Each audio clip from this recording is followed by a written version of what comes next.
জয় মা শ্যামসুন্দরী। সামনের সোমবার অর্থাৎ 26শে মে এক পবিত্র তিথি, যা মায়ের ফলহারিণী অমাবস্যা রূপে খ্যাত।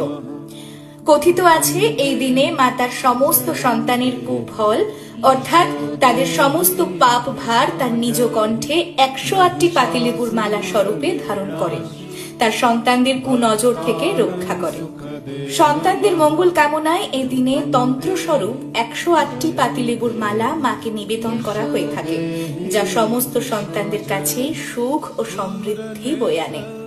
3 দিন পর অর্থাৎ 29শে মে লেবুর মালাটি মন্দির থেকে সংগ্রহ করে নিজ বাসভবনের মুখ্য দ্বারে টানিয়ে রাখবেন।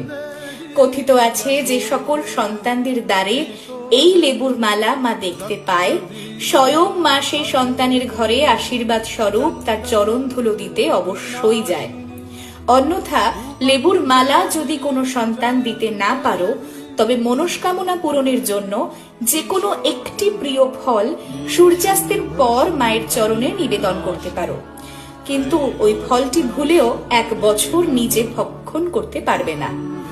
মায়ের আশীর্বাদ স্বরূপ এই দিনটি আমাদের কাছে মহা প্রাপ্তির দিন। তাই সকলে মিলে আসুন এই দিনটির মহা সন্ধ্যার সন্ধিক্ষণে এক মনে মায়ের সন্ধ্যা আরতির সাক্ষী থাকবো আমরা। জয় মা শ্যামসুন্দরীর জয়।